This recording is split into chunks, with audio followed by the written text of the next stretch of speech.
watching Malia Grimm.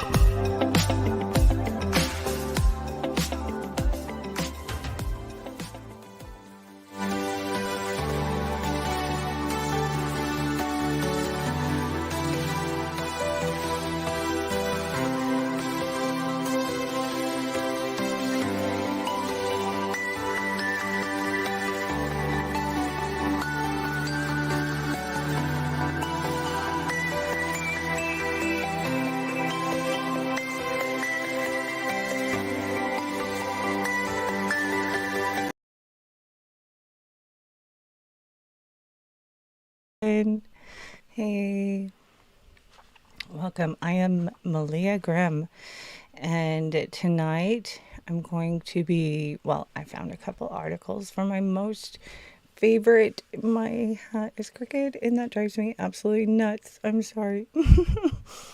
But I have found for you guys two stories that I would like to talk about. One of them, like I said, from my all-time favorite 14 research team, Mr. Lon Strickler, who I am a proud member of his channel and have been listening for many, many years. And I know Lon, I hope he doesn't mind if I share some of his articles. Hopefully soon I'll get a chance to talk with Lon Strickler and share some of my stories with him. I haven't quite done that yet. I should. I really should, because a lot of the interesting synchronicities that are available between him, or there, I should say, rather than available, that are there, are just so fascinating to me. Lon is a really, really interesting character, and I really appreciate him when it comes to documenting, researching, and putting together cryptid stories. So, first I have for you, let me get it shared up here. Oh yeah, I was going to, well, maybe I'll talk about it later, but I was going to do a reading with my new cards, but not quite feeling it anymore. I might, if somebody pops in and asks me to, I probably will, but like I said, I might discuss that later. So, let me pull this up here, my little thing. And sorry, it's going to portal on you. Okay, sorry. Okay, make sure I got that right. Okay. So, like I said, this comes from Phantoms and Monsters website.com. Please check them out. They have a wonderful website full of cryptid stories. So, this story is about the Skinwalkers and some of the Navajo ideas or understanding. So, I wanted to start here too, just to say, because this article can give you, or the reason I like it, is it gives you a good idea of how the Navajo people understood Skinwalkers to be. Okay, so we're going off of something a little bit different than the Utah Skinwalkers. These are the Navajo people's understanding. So I thought this would be a good time to post several of the better Skinwalker-related reports and submissions I have received over the years. This is, of course, Lon Strickler talking. According to the DNA Navajo people, Skinwalkers are shape-shifting witches who conduct all sorts of terrible things. These beings can make people sick, commit murders. They are grave robbers and necrophiliacs. They are greedy and evil entities who must kill a sibling or other relative to be initiated as a skinwalker. They supposedly can turn into were animals and can travel in supernatural ways. Anthropologist David Zimmerman of the Navajo Nation Historic Preservation Department explains, quote, "Skinwalkers are folks that possess knowledge of medicine both practical to heal sick and spiritual maintain harmony. And they are both wrapped together in ways that are nearly impossible to untangle," end quote. These medicine men train over a period of many years to become full-fledged practitioners in the mystical rituals of the Diné Navajo people. The medicine men have shown themselves to be effective in treating a range of ailments according to the U.S. Public Health Service. But there is also a dark side. Witches follow some of the same training and obtain similar knowledge as their more benevolent colleagues, but they supplement both with their pursuit of the dark arts or black magic. By Diné Navajo law, a known witch has... I lost my place. Oh my gosh. I can't believe that just happened. Okay. A known witch has fortified its status as a human and can be killed at will. The assumption is that a witch, by definition, is evil. The cautious Diné Navajo will not speak openly about skinwalkers, especially with strangers, because to do so might invite the attention of an evil witch. After all, a stranger who asks questions about skinwalkers just might be one himself, looking for his next victim. So there is a lot of lore regarding this last paragraph right here. It's like why we don't get much information about skinwalkers, because to even bring it up to the natives is like, are you one? Why are you talking about that? So I try to read about skinwalkers and or Navajo witches whenever I hear of any articles or books about them. When I was a little girl traveling with my family on vacation, we came across something strange that had to have been a skinwalker or Navajo witch. It was 1967 or 1968, and we were driving from California to Arkansas to visit family. On the way to Arkansas, we were on Route 66 outside of Albuquerque, New Mexico, and we had stopped at a rest area so my dad could sleep. It doesn't happen often now, but back then a lot of people used to stop and sleep in the rest areas. I still do, but not in the rest areas. Actually, okay, so if I need to stop and get like an hour rest, I might do it in some rest areas. It just depends.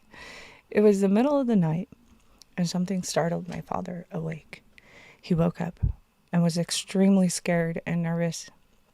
He was trying to figure out why he woke up and why he felt scared when he saw a man walking across the desert.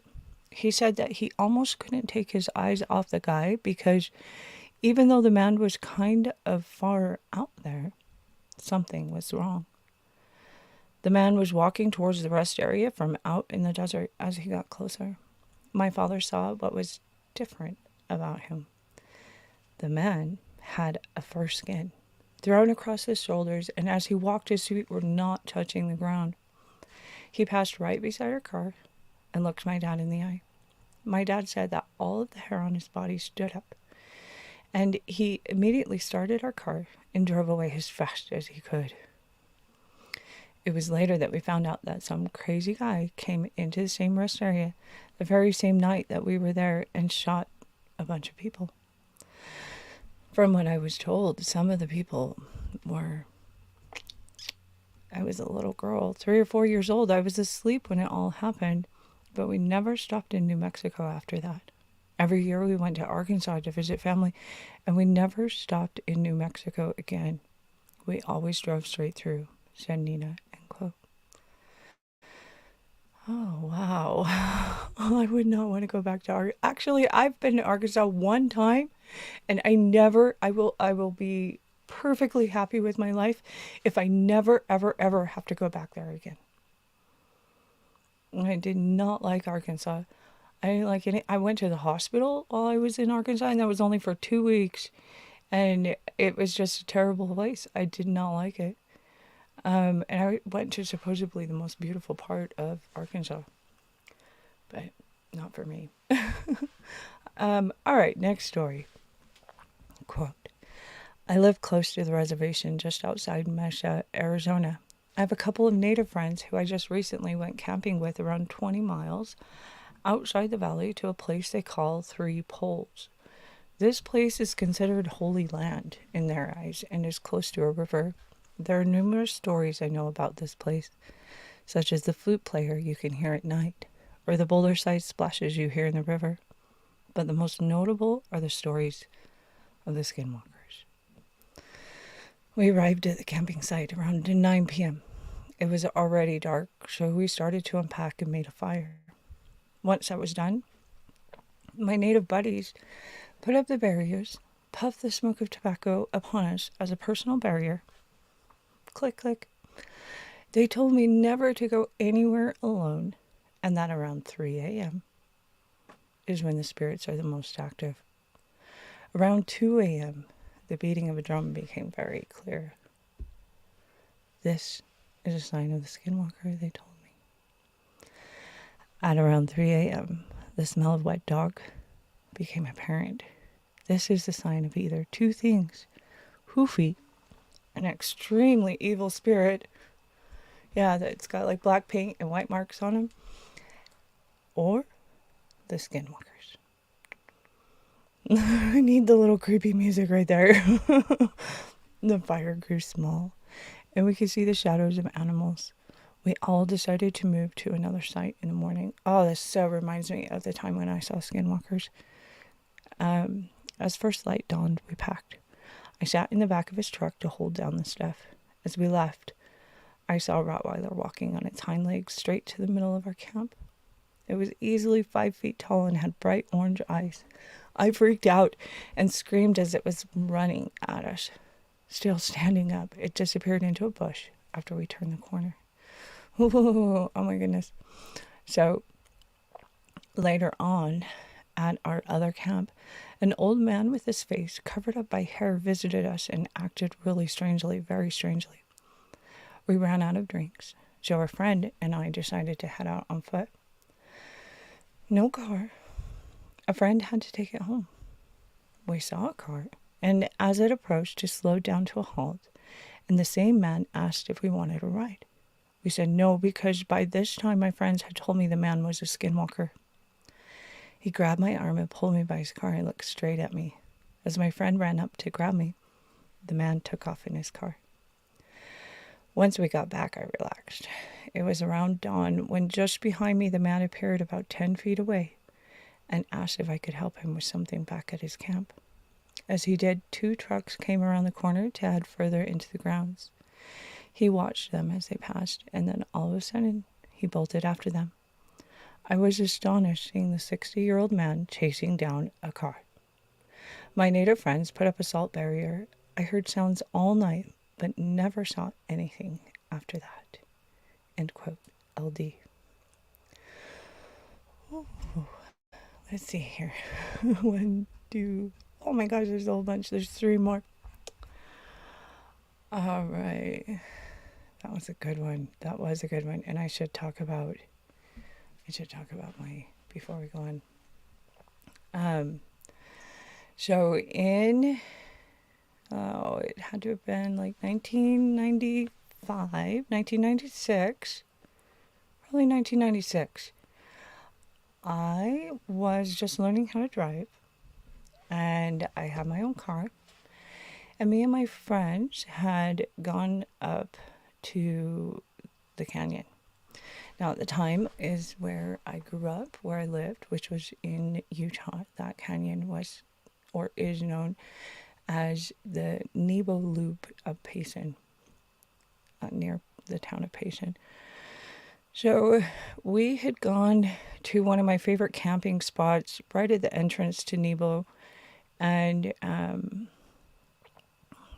there was a picnic table there. And me and my friends had done like kind of the clown thing, all piled into the car. Well, I was driving, so thankfully I didn't have to have anybody piled on me.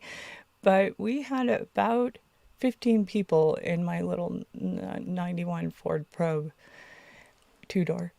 And that, it was fine. we all smashed in there. Didn't have much room left for anything else, and it was already past night, so we didn't start a fire. We just wanted to see if we could spend the night there. And we tried. As soon as all of us had settled down, it was probably around 2-3 o'clock in the morning, And we were laying on the picnic table and on the benches, and a few of us had gone to sleep in the car. And I woke up with just an overwhelming sense of fear. It was fear that could be tasted.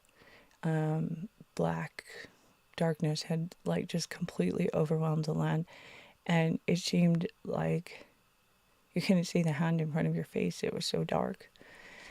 There couldn't remember any stars or anything like that. I I woke up my friend beside me and I said, "Hey, can you feel that?"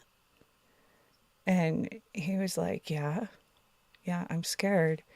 And I was like, "Well, it feels like something is around us or like coming in on us." And I felt like that we were surrounded by several things. And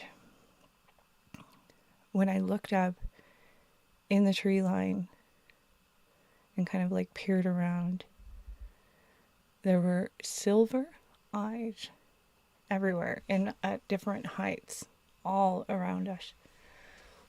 Pairs of silver eyes. Couldn't see any forms.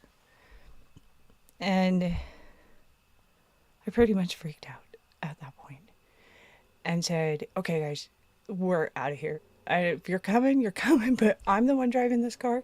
So here we go." So I took off in my car. Everybody piled in, of course, like really fast. I think we got in the car like in 15 seconds flat and hauled ass out of there. Thankfully, I never did see well, technically that's not true because in 2020 I did see one skinwalker in Arizona.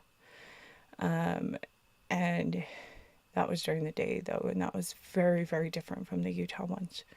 Those were something else. They were like wolves, but not. They were human. They weren't like werewolves or anything like that. Like I said, they had silver eyes. And they had this presence about them I've never felt before, only just in around Skinwalker areas. So, yeah, there's my Skinwalker story from Utah. Totally creeped me out. Alright, so let me check. Sorry. Okay. On to the next one. So, as a teenager, I would visit my grandma at her home on the Navajo Beds for several weeks every summer. I loved to spend time with her, eat her delicious fry bread, and hear her tell us stories. Every so often, my grandma would hire a worker, the harmless town drunk, to do odd jobs around her house and property. One evening, right before the sun went down, I was asked by my grandma to take him home, which is about 4 miles out of the valley where she lived. I was more than happy to, seeing that I was only 14 years old and was asked to drive a truck. Mind you, that on the res, nobody cares that you're only 14 years old and driving around. Hell, there's hardly anybody around to see you anyway. So, my 9-year-old brother jumped in the truck cab with me, while this worker and my dog shared the tailgate of the truck, and we were off. After I dropped the worker off at the shack that he and his brothers called a house, we headed back down the road to Grandma's. As I mentioned before, it was evening and the sky was a deep red as the sun began to set behind us. We were leaving a nice dust trail from the dirt road, and the radio was playing music from the only radio station that could be picked up from the nearest town of Holbrook, Arizona. There was nothing unusual, nothing weird. It was at this time that my eye caught movement of something in the bushes a little up the road to the right of us. I remember slowing down, thinking that it was one of the many free roaming sheep in the area that would dart out in front of the truck. As I passed where I thought I saw it, I sped up, thinking nothing else of it. Then, out of nowhere, I just felt this dark feeling of fear and dread. I had no idea why I was feeling this way, but I definitely felt that something was wrong. As I play this memory back in my mind, there are only a few clear memories that I have of that evening. I clearly remember looking in my rearview mirror and seeing the dark silhouette of something very tall and very skinny that seemed to be covered with some kind of hair of fur running behind the truck after us. Whatever it wasn't a normal human or human at all. I remember hearing my brother crying and my dog barking ferociously at whatever was chasing us. I remember speeding very fast and shaking violently as the truck bounced on the washboard dirt road. I distinctly remember that this scene was only getting closer as my brother cried, "It's coming up on your side." Oh my gosh. I remember being scared as hell and thinking that I did not want to. At the moment that I thought would be our last, I remember speeding around a bend in the road and seeing a car coming towards us in the opposite direction. At that moment, I felt instant relief and felt that whatever was following us was gone. Shaken up but alive, we made it to Grandma's house wondering what the hell had just happened. We ran inside, not looking back, hoping that whatever was chasing us had not followed us home. We told my grandma about our experience, and she didn't seem too surprised, which actually surprised us. She continued by repeating stories that we had already heard at one point or another about black magic, witches, and something that the Navajos called the Yi Nadoloshi, or Skinwalkers. Needless to say, I didn't even want to look out any of the windows at all the rest of that night. As a matter of fact, I never drove on the reservation at night until I was 21 years old. Ooh. So, without going too deep into explanation, I'll just say that these skinwalkers are evil men. They're spirits that use black magic for evil doing. I tell you that, as far-fetched as it may sound, they are real. I believe that if God and his greatness are real, the devil is equally as real and also has his ways of showing himself. This may not sound very scary to some readers, and that may be due to my lack of writing skills. But what happened that evening really did happen and scared the living crap out of me. I invite anybody to visit this part of Arizona if you have any doubt or want a huge scare. I promise you that you won't be disappointed. I hope you enjoyed my story, and I look forward to sharing other experiences soon. Tracker 337. All right, and so the next one comes from Phoenix, and then the next one is the Diné Navajo story. So I'm going to leave those ones for you to go find. It's not that hard. Find on vengeanceandmonsters.com. The article is called Skinwalkers, Evil on the Diné Navajo Reservation. So if you want to know more about what natives actually think about skinwalkers, what their understandings are on the skinwalkers, take a look at that article. It'll help give you an idea of different kinds of things that can go on. So the other one I was going to talk about was an anomaly in Ireland.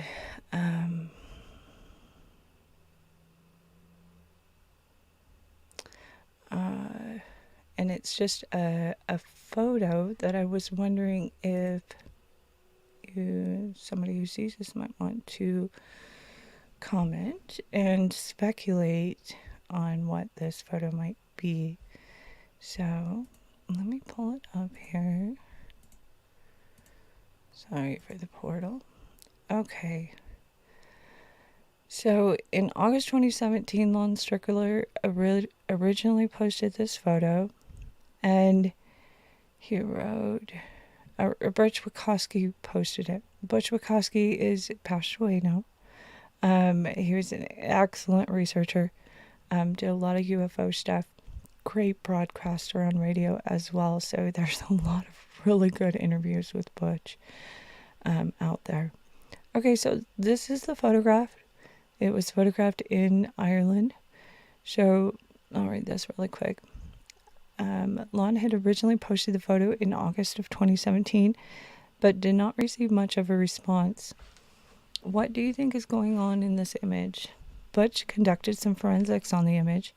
It was not photoshopped or edited, and Lon ran it through several filters in an image program, but nothing out of the ordinary was detected. Besides the figure and the light anomaly, which may be a sun reflection, there seems to be a reflective object on a rock in the foreground. Not sure what that is. So here's some of the different pictures of this thing. And I find it fascinating. I think that it coming out of Ireland makes it more authentic in a sense to me. Here, I'll read the story about the photograph. So it says, I have to be honest, I don't really believe in UFO and alien beings, but I guess I don't disbelieve either. I haven't given it much thought, but my aunt was leaving Ireland, took a photo of the sun on the field. I zoomed in on the light, and something is standing almost at bottom on light. It could be a man, but a weird shape. If you figure it out, I would like to know what you think it is. Please, RW in Ireland. So, yeah, let me know what you guys think that is. It's a pretty interesting photo. I'm glad he brought that back up. So, yeah.